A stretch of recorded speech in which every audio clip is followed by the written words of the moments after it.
Hi, class. I hope you're having a good Wednesday, and I hope your PSAT went well if you took it.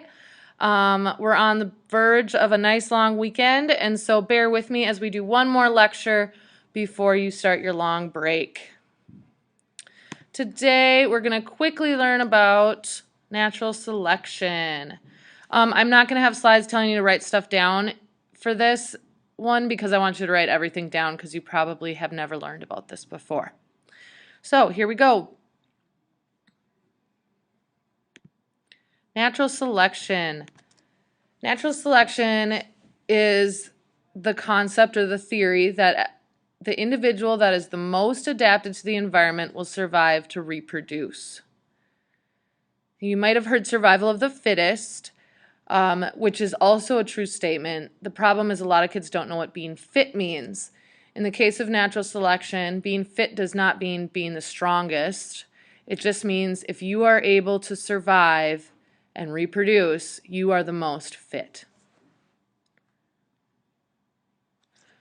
There are 5 steps of natural selection that we're going to go through. And the first one is going to start with, I have an example up here of these bears. Okay, although they all look very, very different, these are all species of black bears. So up here we have an albino mother black bear with her 2 black bear cubs. Down here we have kind of a typical black bear that you'd see in Minnesota. And here we have what they call a cinnamon bear. So even though it looks brown, it is a species of black bear, not a grizzly bear. As you can see from all these bears, they are demonstrating variation. So without variation, natural selection cannot occur. We need variation so that something can be better adapted than something else. If we were all clones, variation would not exist and natural selection couldn't happen.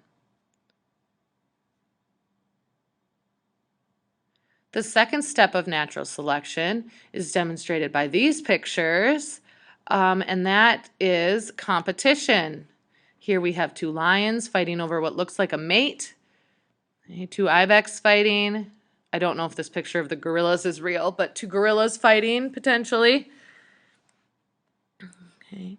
Competition over limited resources. If everybody has enough food, water, shelter, mates, then no competition would occur and no natural selection would occur. There has to be some sort of competition over some limited resources in order for natural selection to occur.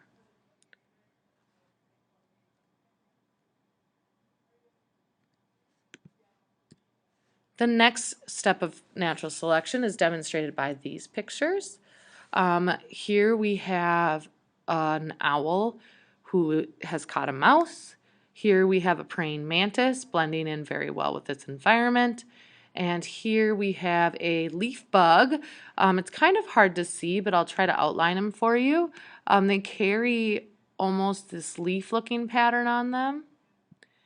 And they actually, so here's a leg, you can see its back leg and its tail, and they actually look like leaves, so very well blended into their environment.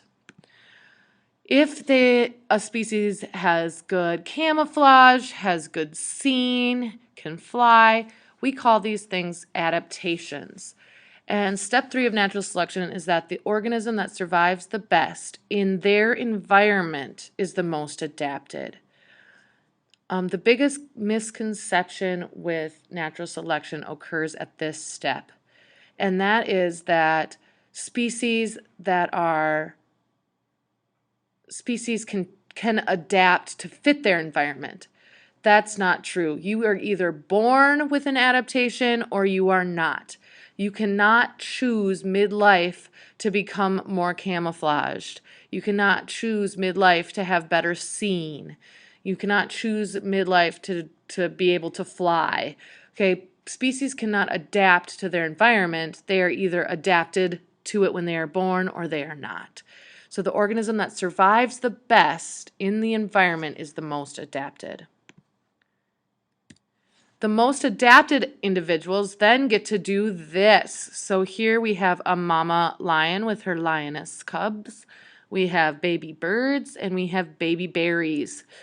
We often forget about plants when it comes to reproduction. And so step 4 is that the most adapted, so that one that survived in their environment, gets to survive to reproduce. Traits need to be able to be passed on to offspring in order for natural selection to occur. If the trait is something that cannot be passed on to an offspring, then natural selection cannot act upon it. The last step of natural selection is kind of the conclusion, and that is over time, lots of time in the case of natural selection, the species evolves to have the adapted traits.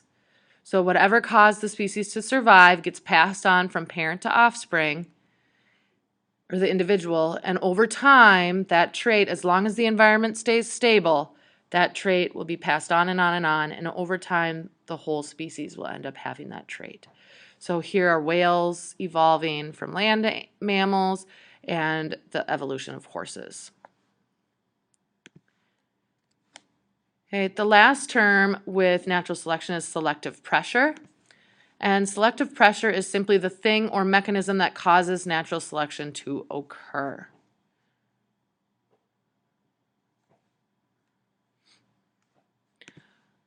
Okay, these next 3 slides and the last 3 slides are all, so these next 3 are the last 3 and they are practice problems. You can write them in your notebooks or not, but this is the kind of question you'll get on a test, and I strongly suggest you do them so that you know if you understand this stuff or not. We can go over them in class if you'd like. So I have a picture here of 3 giraffes and a branch way up high.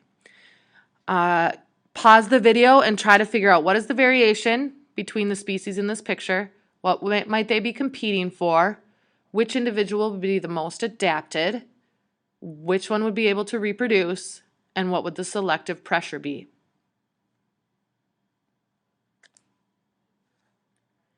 Here are the answers that I put. The variation are the heights of the giraffe. We have tall, medium, and short. They're competing over food.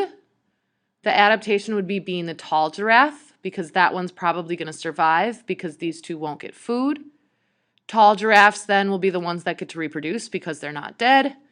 And the selective pressure causing the species to adapt would be the height of the food.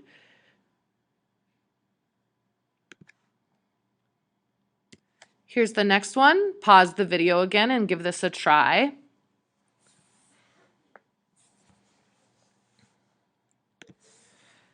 Here are my answers. The variation in this case is the color of the mice. We have light mice and dark mice. They're competing over who gets to not be eaten by the bird. Being dark colored is the adaptation because they blend in. And since they have the adaptation, they're the ones that will get to survive to reproduce because the bird won't be eating them. And the thing that's causing the dark mice to be adapted is the bird.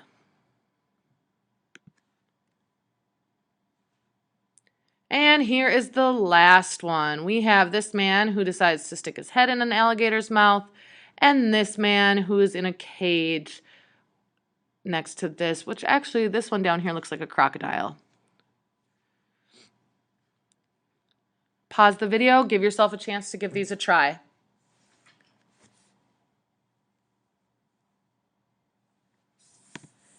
Here's what I have. The variation between these two men is their intelligence, or maybe their bravery. I don't know, whatever you go order in there. They're competing over surviving. Adaptation, being smart and not putting your head in the alligator's mouth will probably keep you alive longer than the man putting his head in the alligator's mouth. The one behind the glass will most likely get to reproduce if the other one dies. A short life, or maybe he'll get to have more children than the one that dies after a short time because his head, he keeps doing that. And the selective pressure here would be the alligator eating them.